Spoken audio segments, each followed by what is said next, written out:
நம் கோவிலுடைய அருள்நிறை காட்சிகளை புனிதமாக யூடியூப் சேனல் மூலமாக உலகமெங்கு பார்த்து மகிழ்கின்ற அனைத்து பக்தர்களுக்கும் உங்கள் அனைவருடைய எல்லா எண்ணங்களும் நிறைவேறி கண்ணசாமியின் அருள்நிறைகள் ஒரு சில இடங்களிலே சாமியுடைய அருள் கருணை நிறைவாக பெருகி எத்தனை இடங்களில் மக்களுடைய நல்வாழ்வுக்காக அருள் இறங்கி இருக்கிறார் என்ற ஒரு புனிதமான நிலைகளை நாம் உணர்ந்திருக்கிறோம், புரிந்திருக்கின்றோம், பகிர்ந்து கொண்டிருக்கிறோம். புளியரையில் இருக்கின்ற கருப்பசாமியுடைய அவதாரம் ஸ்ரீ ராமபுத்தர் குசன் என்பவர் தான் கருப்பசாமி. ஆகையினால் அவருக்கு உயிர் பலி கிடையாது. வால்மீகியின் தபோவனத்திலே தவக்கோலத்துடன் வாழ்ந்த காரணத்தினால் ஞானத்தை முதன்மையாக கொண்டு உள்ள ஒரு அவதாரத்தை தான் நாம் அங்கு மேற்கொண்டு இருக்கிறோம். ஆகினால்தான் தர்மம், ஞானம், சித்த ஞானம் போன்ற நன்னெறிகளிலே கடைபிடித்து ஆவேசம் ஆங்காரங்களுக்கெல்லாம் அப்பாற்பட்டு பலிகளுக்கெல்லாம் அப்பாற்பட்டு புனிதமான வழிகள் உயிர் பலி உண்டுமா என்ற ஒரு கேள்வி வருகிற பொழுது உயிர்கள் அனைத்தும் உனது பிள்ளைகள், அதை முன்னே வெட்டி கொலை செய்வதை நான் விரும்பவில்லை என்ற வார்த்தையை சொல்லி என்னுடைய வாக்கை நான் தெளிவுபடுத்திக் கொண்டேன். குருமார்கள் எப்பொழுதுமே நமக்கு நன்னெறிகள் காட்டக்கூடியவர்கள் தான் குருமார்கள். குருமார்கள் காட்டுகிற முறைகளிலே சொல்லித் தெரிவதோ உபநய தீட்சை, சொல்லாமல் பார்வையில் தெரிவதோ நயன தீட்சை, பார்வை அதாமல் தொட்டு காட்டுவதுதான் பரிச தீட்சை. ஆக இந்த தீட்சைகள் 3 தீட்சைகளாக இருந்தாலும் தொட்டு காட்டும் தீட்சைகளை பற்றி நாம் நிறைய தெரிந்து கொள்ள வேண்டிய விஷயங்கள் அதிகமாகத்தான் இருக்கிறது. ஒவ்வொருத்தர் குருமார்களை வணங்குகிற பொழுது அவருடைய தலையில் கை வைத்து நெற்றியில் கை வைத்து நலமடைவாய் என்று சொல்லுகிற பொழுது குருமார்கள் தான் பெற்ற தெய்வ சக்தியினுடைய உணர்ச்சிகள் பக்தனுடைய மேனியிலே பகுத்தளிக்கப்பட்டு அவனுடைய எண்ணங்கள் நிறைவேற்றப்படுகிறது. அதே போல பக்தன் பலவேறு சோதனையிலே வாடுகிறான். அந்த சோதனையிலே வாடுகிற பொழுது அப்பொழுது என்றால் குருமார்கள் சரியாக தீட்சை கொடுக்கவில்லையா அல்லது ஆசீர்வதிக்கவில்லையா என்ற ஒரு சில சிந்தனைகள் மனிதனுக்கு தோன்றும். அதற்கு என்ன காரணம் என்றால் வருகின்ற பக்தன் தன்னுடைய உள்ளத்தை நேர்கோட்டில் வைக்காமல் பல்வேறு சந்தேகமான எண்ணங்களோடும் பல்வேறு குழப்பமான உணர்வுகளோடும் அவன் இருந்திருக்கிற பொழுது இவர்கள் கொடுக்கிற அந்த தீர்த்தையும் அதிலே மயங்கி அந்த மனநிலைகளை சில காலங்கள் துரட்டி விட்டு அதை சுத்திகரிக்கப்படுகிறது. அதுதான் அந்த சோதனைக்கு காரணங்களாக இருக்கிறது. ஆகினால் எப்பொழுதும் பக்தன் ஒருநிலைப்பட்ட மனதோடும் சுத்த மனதோடுமே குருமார்களையும் தெய்வங்களையும் வணங்க வேண்டும் என்பதுதான் இதனுடைய அடிப்படை காரணங்களாக திகழ்கிறது. அதே போல தீட்சையை பற்றி நாம சொல்லுகிற பொழுது ஒரு மனிதன் தீட்சை பெற வேண்டும் என்னும் பொழுது தீட்சை என்பது சமஸ்கிருத வார்த்தை, ஆனால் தமிழிலே தீக்கை என்பதுதான் பொருள். தீக்கை என்பது என்ன அப்படி என்றால் தன்னிடம் இருக்கக்கூடிய அறியாமை, மாயை, ஆணவம் இந்த கர்மங்களை நம்மை விட்டு தீர்க்க உதவி செய்யக்கூடிய ஒரு சக்திக்கு பேர் தான் தீக்கை.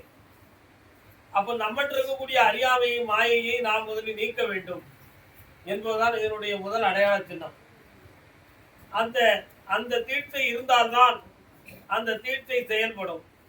எப்படி மினரல் வாட்டர் சுத்தமாக இருந்தாலும் சாக்கடையில் விட்டால் குடிக்க முடியாது. அதுபோல ஒரு மனிதனுடைய உள்ள தூய்மையாக இருந்து குருமார்களுடைய தீட்சையை பெற்றால் மட்டும்தான் அந்த தீட்சை பயனுள்ளதாக இருக்கும் என்பதுதான் இதனுடைய விளக்கம். ராமாயணத்திலே ஒரு அற்புதமான ஒரு காட்சி உண்டு. அதாவது 3 விதமான காட்சிகளை குறிப்பிடலாம். அதில் 2 விதத்தை நாம் இப்பொழுது சொல்லலாம். ஆஞ்சநேயன், அனுமான் ராம அவதாரத்துக்கு முந்திய அவதாரம். ஆனால் ஹனுமான் குழந்தை பருவமாக இருக்கிற பொழுது மரங்களில் இருந்து கிழக்கு நோக்கி பார்க்கும் பொழுது சூரியன் பழத்தை போல் தெரிந்தது. பார்வுலகும் பரிதியை பழம் என்று கருதி அந்த பழம் தனக்கு வேண்டும் என்று நினைத்து ஒரு பெரிய வேகத்தில் மரக்கடையிலிருந்து அப்படி தாவி விட்டார். அப்பொழுது தன்னுடைய உயர்வு விசை வாயு பகவானுடைய சக்தியினால் பிறந்ததனால் ஆகாயத்தில் பறக்கின்ற ஒரு ஆற்றல் அவருக்கு இருந்தது. சூரிய மண்டலத்தை நெருங்க நெருங்க இவருக்கு ஆபத்து வந்துடும் என்று நினைத்து தேவேந்திரன் அங்கிருந்து வஜ்ராயுதத்தை கொண்டு அனுமானை எரிந்து விட்டார். அனுமன் கீழே விழுகிற பொழுது ஒரு நதியினுடைய கரையிலே சரகாதி முனிவர்கள் தவமிருந்து கொண்டு யாக வளர்த்து கொண்டிருந்தார்கள். அந்த யாக தீயிலே ஆஞ்சநேயர் விழுந்து விட்டார். தேவேந்திரன் எரிந்த அந்த வஜ்ராயுதம் அனுமானுடைய முகத்திலே பட்டதனால் தன்னுடைய அனும அலகுகள் வீங்கி அது முன்மையாக வீங்கிவிட்டது முகத்தில். அப்படி வீங்கிய தோற்றத்தை வைத்துதான் அவருக்கு அனுமான் அப்படி பெயர் வந்தது. அதற்கு முன்னால் அவருக்கு பெயர் ஆஞ்சநேயர். அனுமம் என்றால் முதல் பகுதி, வாயின் முதல் பகுதி என்பது பொருள். அனும வீங்கிய காரணத்தோடு தோற்றம் பெறும் அனுமான் என்று ஒரு பெயர் காரணம் வழங்கப்பட்டது. இப்படி விளங்கியவுடன் அவர் அந்த யாகத்திலே இறங்கிவிட்டார். அப்பொழுது ஆஞ்சனா தேவி அங்கிருந்து வந்து என் மகனுக்கு இந்த சாப நிவர்த்தியை சொல்ல வேண்டும் சாமின்னு சொன்னார்.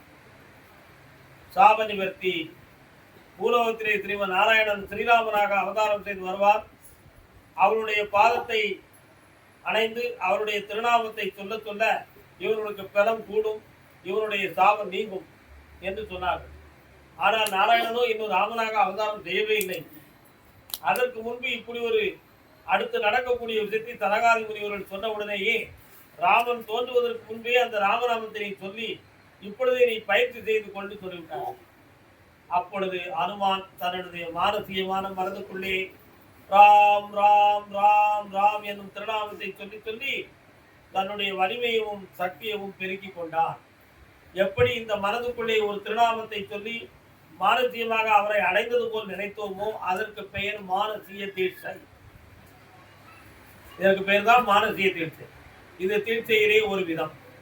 அடுத்து அகலிகை, கௌதம முனிவருடைய மனைவி அகலிகை ஒரு தவறு செய்த ஒரு காரணத்தினால் கணவராகிய கௌதம முனிவர் நீ கல்லாக போவாய் என்று தவித்தார். அப்பொழுது அந்த நதிக்கரையிலே கல்லாகி போய் வேதனையில் இருந்த அகிலா தேவி நான் எப்பொழுது சாப நிவர்த்தியாவேன் சுவாமி என்று கேட்கும் பொழுது பூலோகத்தில் எம்பெருமான் ராமன் தசரத சக்கரவர்த்திக்கு மகனாக பிறப்பார். அப்பொழுது விஸ்வாமுத்திரன் கையடை படலமாக வனவாசத்துக்கு அழைத்து வருவார். மிதிலையை நோக்கி செல்லுகிற பொழுது அந்த ஸ்ரீராமனுடைய கால் பாதம் உன் மீது பட்டு தீட்சை பற்றி நீ உயிருடன் எந்திப்பாய்னு சொன்னார். அந்த நேரத்திலே விஸ்வாமுத்திரன் ஸ்ரீராமனை குழந்தை பருவம் 12-16 வயது பருவத்திலே கூட்டி செல்ல மிதிலை நகரை நோக்கி நடந்து கொண்டு இருக்கின்ற பொழுது அந்த நதிக்கரையிலே கிடந்த ஒரு கல் ஸ்ரீராமனுடைய கால் பட்ட உடனேயே பெண்ணாக மாறியது. அந்த பெண் தான் அகலிகை சாபம். ஆகையால் இதன் பெயர் பரீட்சை தீட்சை. பரிசம், பரிசம் என்றால் தொடுதல். கால் தொட்டவுடனேயே அந்த கல் பெண்ணாக பிறவி எடுத்தது. அதுபோலதான் குருமார்களுடைய பாதங்களிலே விழுந்து கும்பிடுகிற பொழுது தன்னுடைய பழைய துன்பங்களெல்லாம் மாறி புதிய நற்பிறவிகளை எடுத்து நாம வியாபித்திருப்போம் என்பதற்காக இணக்கத்தில்தான் இந்த தீட்சையை பற்றி நிறைய விளக்கங்களை சொல்ல வேண்டிய சூழலை இருக்கிறது. ஆகையினால் தெய்வ வழிபாடும் குரு வழிபாடும் செய்வதற்கு முன்பு தன்னுடைய மனதை சரியாக தீட்டிக் கொள்ள வேண்டும். நம் மனதை ஒருநிலைப்படுத்திக் கொள்ள வேண்டும்.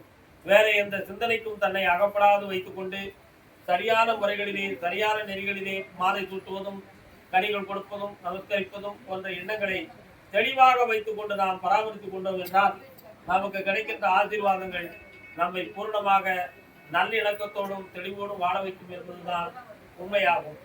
அப்ப இதற்கெல்லாம் ஒருநிலைப்பட வேண்டிய சக்தி மனசு என்னும் சக்தி தான். இந்த மனதை செம்மையாக்கி விட்டால் எல்லா சக்தியும் பெற்று விடலாம். ஆகையினால் மாசில்லாத மனமே ஈசன் கோயில் என்று உணர்ந்து அருள்வாக்கை தொடங்குவோம், ஆனந்தம் பெறுவோம் என்று உணர்ந்து கொள்கிறேன்.